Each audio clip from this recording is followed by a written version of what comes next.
Welcome students. We are doing class 11th maths activity number 1 we will do today. But before starting this activity, I want to tell you something about that board has decided to give your examination of 80 marks, final examination 80 marks, and 20 marks is divided into more 10 plus 10 ways, and in 5 marks is for activity test out of 10, and 5 marks is also divided into two part 3 and 2. 3 marks is for record book and 2 marks is for viva. And I am uploading first activity today, and this you have to make in your record file and see how it should be done. मैं इसमें आपके लिए थोड़ा सा आपको बताऊंगा ये किस तरह से ये एक्टिविटीज़ करनी है, और मैंने थोड़ा सा पार्ट इसका किया भी है आप लोगों के लिए टू गिव यू आइडिया कि इसको किस तरह से आपने रिप्रेजेंट करना है।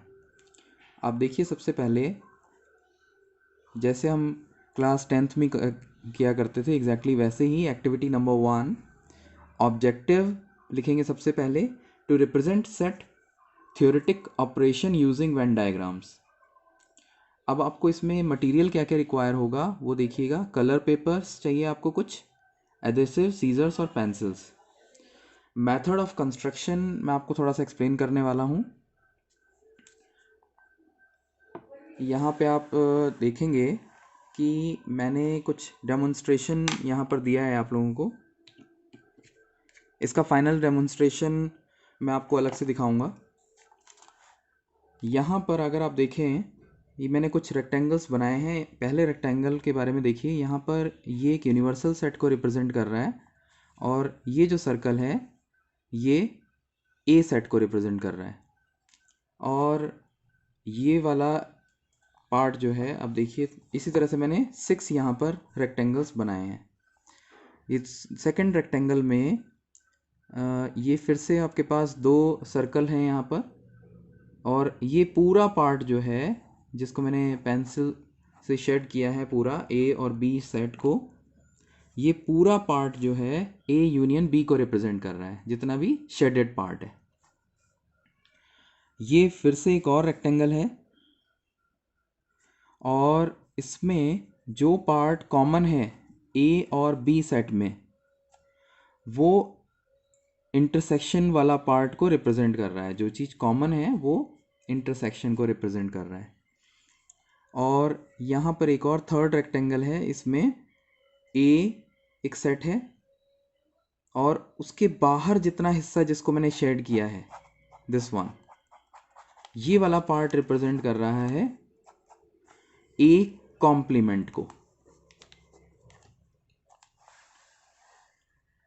इसी तरीके से आप एक और देखेंगे, एक और रेक्टेंगल यहाँ पे बनाया हुआ है, एक सर्कल है और एक दूसरा सर्कल। यहाँ पर ये जो पार्ट है, जिस ए वाला जो पार्ट है, जो केवल जिसमें बी का कोई भी हिस्सा इन्वॉल्व नहीं है, यानी कि ये वाला जो इसके तरफ वाला पार्ट है, ये रिप्रेजेंट करेगा ए माइनस बी, यानी ए डिफरेंस बी को रिप्रेजेंट करेगा।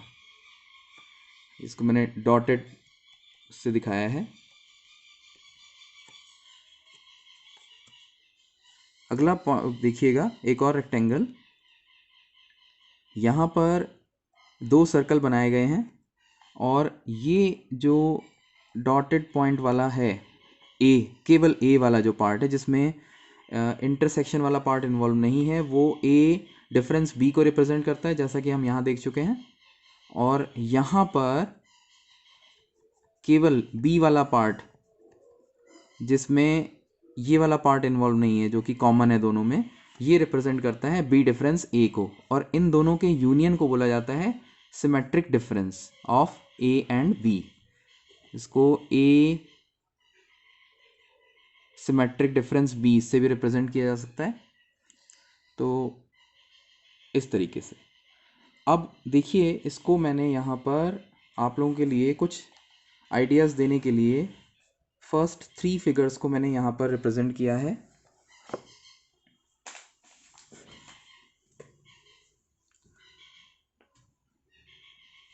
अब यहाँ पर आप देखेंगे एक्टिविटी, इसमें एक जो पहला रेक्टेंगल है उसके अंदर ये जो मैंने सर्कल बनाया हुआ है ये ए सेट को रिप्रेजेंट कर रहा है और ये पूरा रेक्टेंगल जो है वो यूनिवर्सल सेट को रिप्रेजेंट कर रहा है।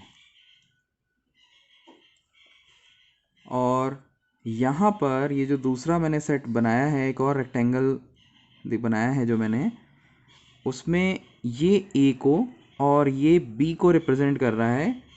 और यहाँ पर अगर मैं इसे शेड कर दूं कुछ इस तरीके से,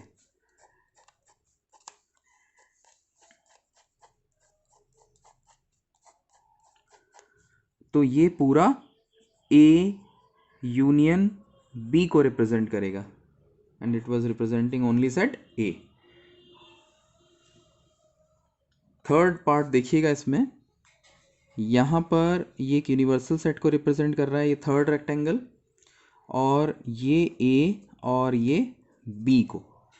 अब इसमें थर्ड वाला जो पार्ट है वो दिखाने के लिए मैंने केवल इस वाले पार्ट को शेड कर दिया है जो कि दोनों में कॉमन है। बिल्कुल यहाँ पर दिख भी रहा है कि इन दोनों में कॉमन है, तो इसको ए इंटरसेक्शन बी कहा जाता है। तो इस तरीके से आप दो और जो सेट्स हैं, तीन और जो रेक्टेंगल्स हैं वो आप इस तरीके से रिप्रेजेंट कर सकते हैं। मैंने आपको थोड़ा सा यहाँ पर आइडिया इसका दे दिया है। अब इसमें एक और पार्ट देखिएगा, जो फाइनल पार्ट है जो आपको करना है वो एप्लीकेशन लिखना है आपको। Set theoretic operation of Venn diagrams are used in logic and mathematics. It means कि जो जिस तरीके से इन्होंने चीज़ों को हम समझते हैं उसको हमने थ्योरेटिकल वेज को हमने वेन डायग्राम को हमने एक्टिविटी के थ्रू रिप्रेजेंट कर दिया है।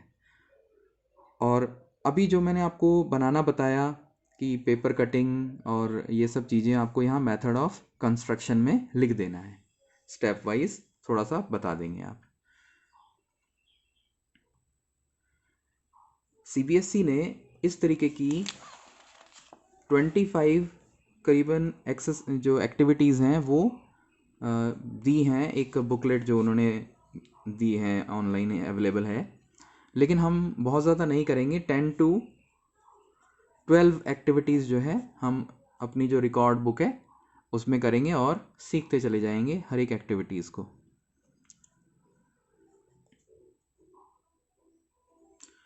Thank you. और कोशिश कीजिए कि ये काम आराम से अच्छे से करें और सीखें चीज़ को। Thank you.